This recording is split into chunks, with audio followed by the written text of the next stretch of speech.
Hi everyone. This is what happened to me when I got government housing part 30.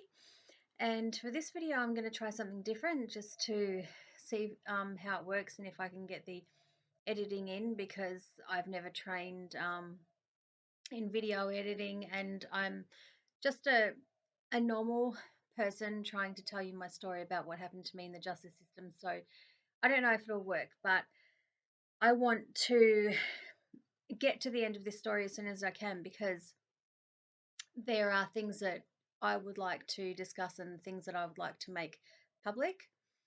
Um, then I just can't seem to get to that point because we've got so much to get through. But anyway, so I just wanted to proceed to tell you my story. But normally I put some photos up and you just hear a voiceover, but this time I wanted to read it to you, which might look a bit different, but I'll try to get some photos in as well. Okay, so on the 31st of the 7th, 2016, the respondent verbally abused me as I walked down the street again, and this was becoming like a regular occurrence. Like, not only was I not able to do things in my home, but when I left my home and I was walking down the street, I would get that from him as well. Um, and I felt like I was being stalked by an animal, not by a human, because I think mainly because I couldn't get my head around what was happening to me and just his behavior and something about him that we'll get to before. I don't want to dwell on it, but anyway. Also, on the same day, I went into my backyard and looked up, and I saw the respondent's window had been opened again. And that was what he did on the day that he dumped a bucket of water on me when I was putting washing on the line. So I felt that I had to go back inside. So it was just like time after time that like I would be inside and I would feel trapped. And obviously, I'm so grateful that I live in a place where I've got a courtyard.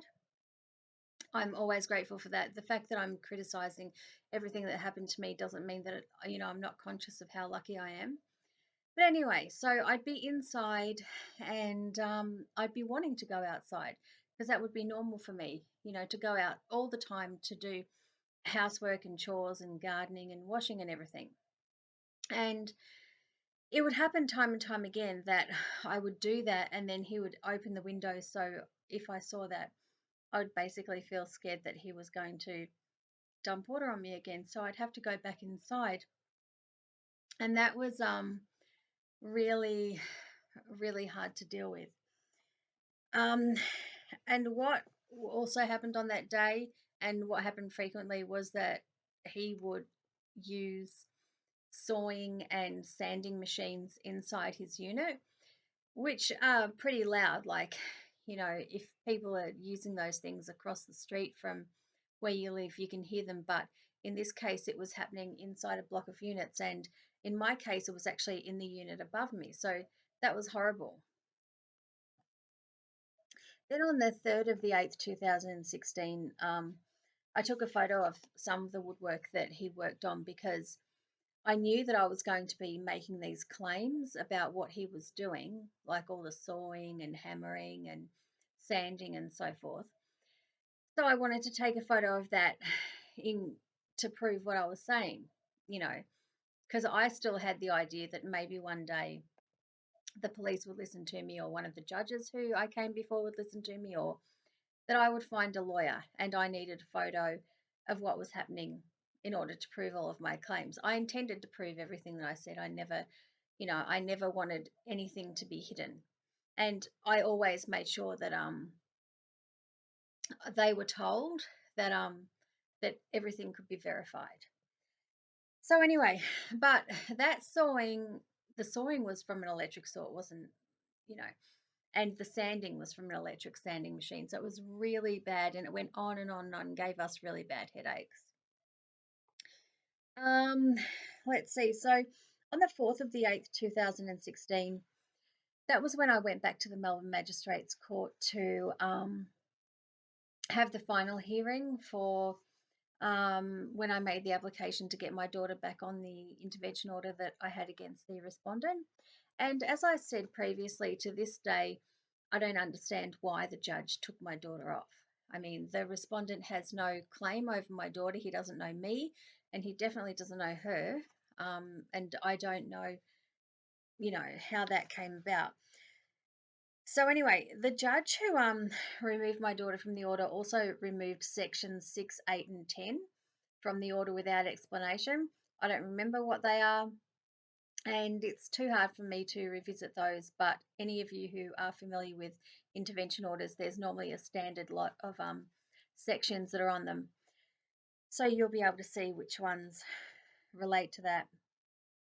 And once again, the respondent attended court with a lawyer, which was bizarre. And I keep saying over and over again, it was strange, it was bizarre, I was shocked, I was confused.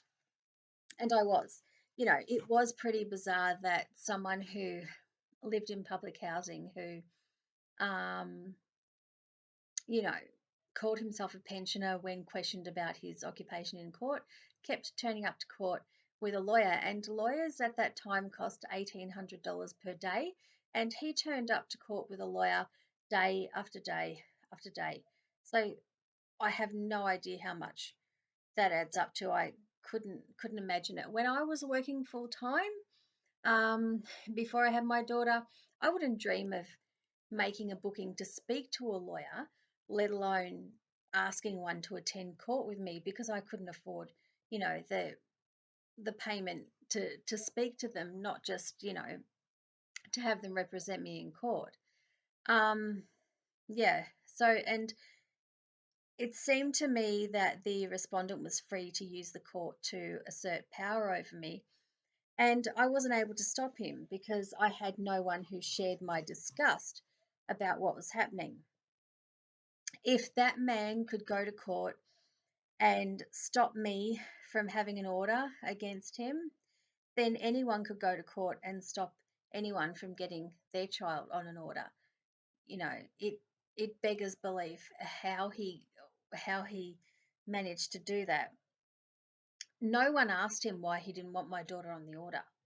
That wasn't one. He wasn't questioned in court because he was the one who attended court with a lawyer, and I was there on my own, and there was no way that I was going to question him because I wouldn't speak to him. I didn't even like looking at him, and I didn't want to be in the same courtroom as him. But it did scare me to think about why he didn't want her on the order, obviously. And that's not something I was asked about either. It's not like the judge or anyone said to me, look, does this worry you? And obviously I would have said, yes, it does worry me, but no one did, you know. And so on that day, we assume that he spent like around $1,800 stopping me from having my daughter on an intervention order. I mean, that was just weird. Anyway, and he had no association with either of us. So the judge refused my application to have my daughter back on the order. And I was forced to go on wondering what was going on. And I didn't understand the respondent's interest in me. And I didn't understand the behaviour and the attitude of the lawyers and the judges that I was dealing with. Not just because I don't know what the law is, but because it felt to me that there was something missing in the hearing, and I think that was my contribution.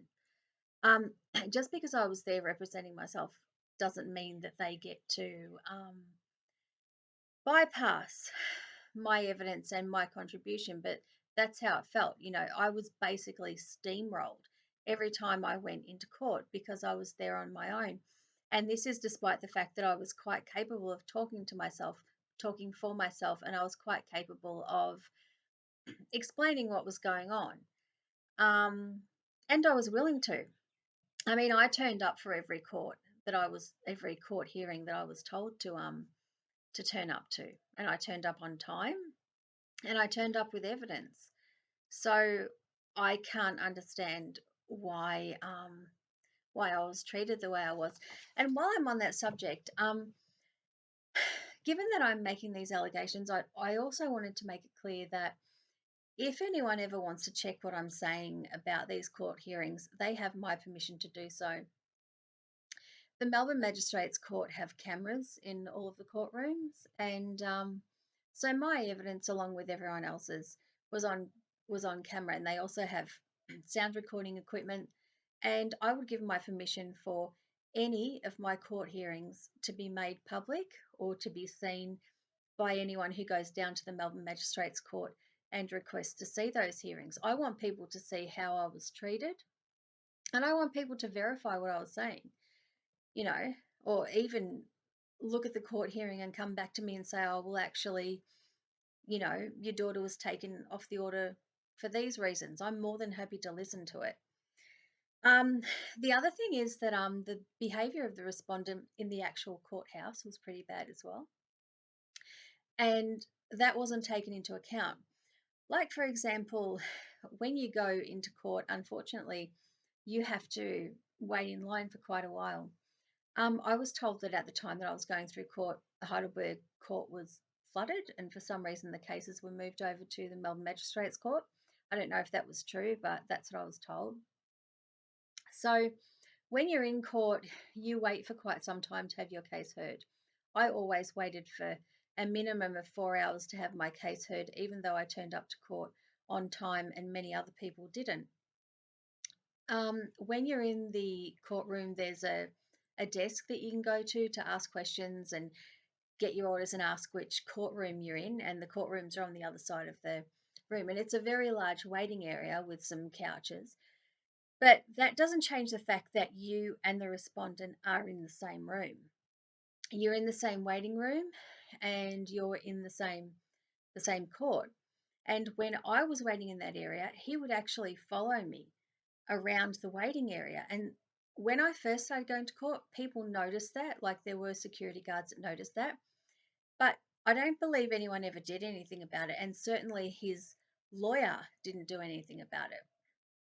And the other thing is that if anyone would like to verify, like I've given out the dates of all my court hearings, if anyone would like to verify that he did that, feel free to ask the Melbourne Magistrates Court to see the video recordings of the dates that I was in court and when I was in the waiting area to see that he did in fact follow me around the waiting area. So that means that he stalked me inside the courthouse, which is bizarre that someone would be that audacious.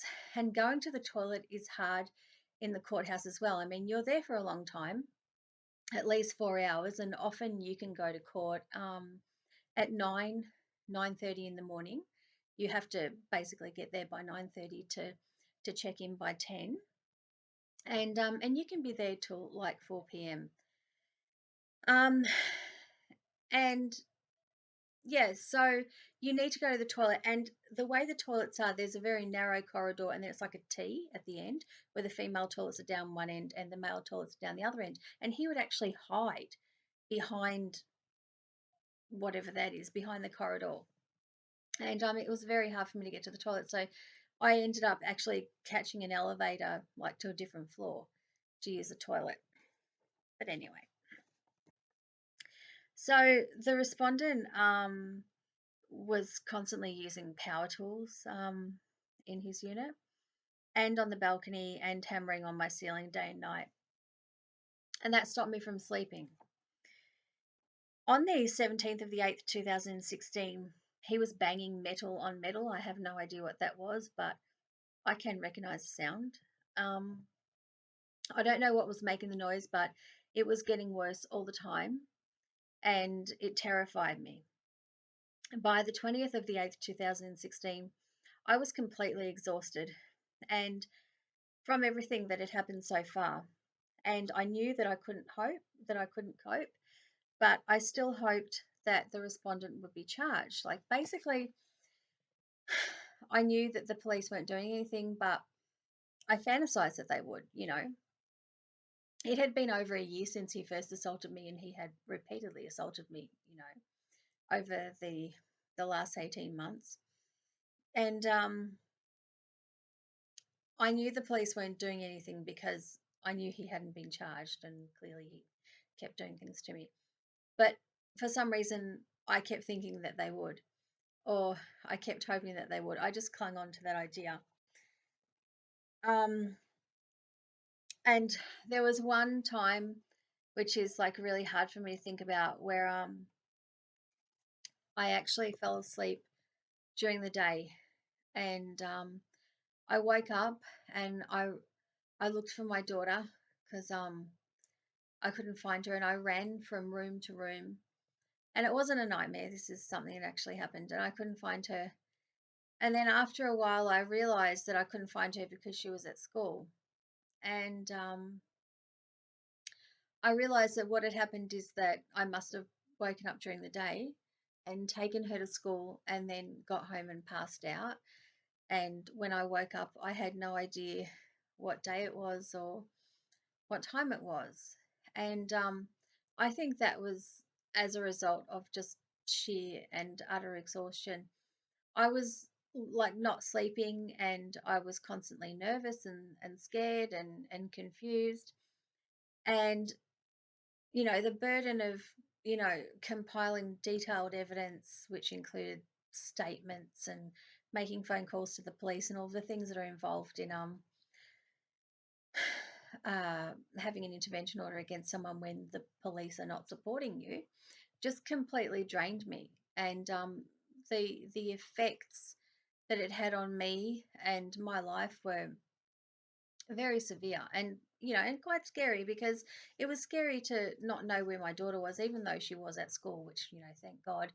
um you know thank God I did realize that at some point. But yeah, I mean, it's still scary. So anyway, by the 21st of the 8th, 2016, the respondent was continuing to either ride past us or drive past us, like verbally abusing us and also making rude hand gestures as well.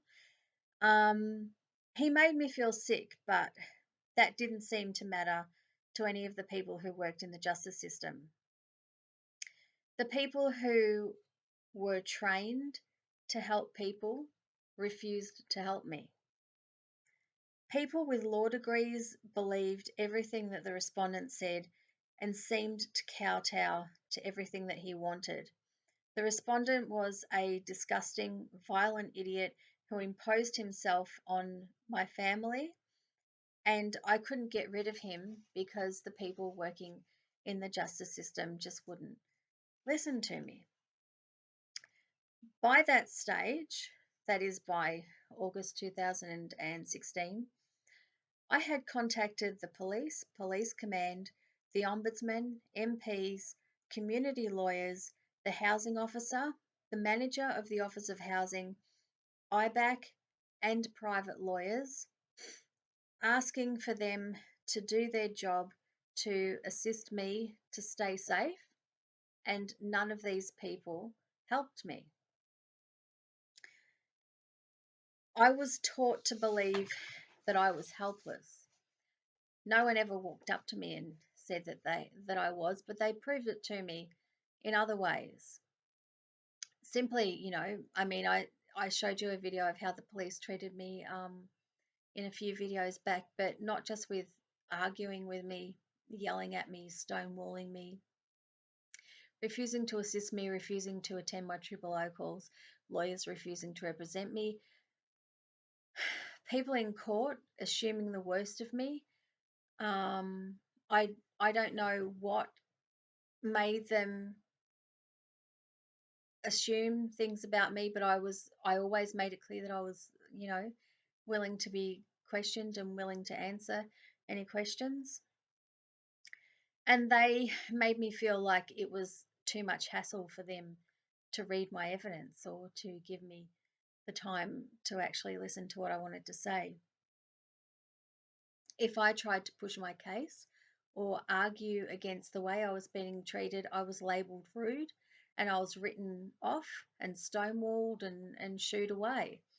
So, I mean, the alternative to pushing your way into the justice system and getting help is obviously being placid and allowing people to walk over the top of you. So I was in a situation where if I tried to protect myself and tried to protect my daughter, um, I was I was judged really harshly for what I was doing, and there was no way that I was going to stop. But if I had have stopped, I would have been allowing the people who weren't doing their job to get away with that because I wouldn't be acknowledging it or telling people about it, and I'd be allowing the respondent to continue assaulting me, and I wasn't going to do that either. I felt that the people working in the justice system had more in common with the respondent than they did with me, and that made me feel sick. It got to a point where it was really creepy. Obviously, initially, when all of this started, it was hard to be assaulted and it was hard to be treated badly by the police. But then once I went to the next level and actually took it to court and was there, physically to see the reality of the way I was being treated and the actual decisions that were being made about me, often without my input, I was just completely disgusted. I mean, um, they seemed to agree with him, and he seemed to understand that they would. It was never a worry for him, and it was never a hassle for him. I don't think he ever lost any sleep over it. And in some ways, there were some times where I felt that the respondent and the people in the justice system were actually one and the same person. And that was a really disturbing thought to have.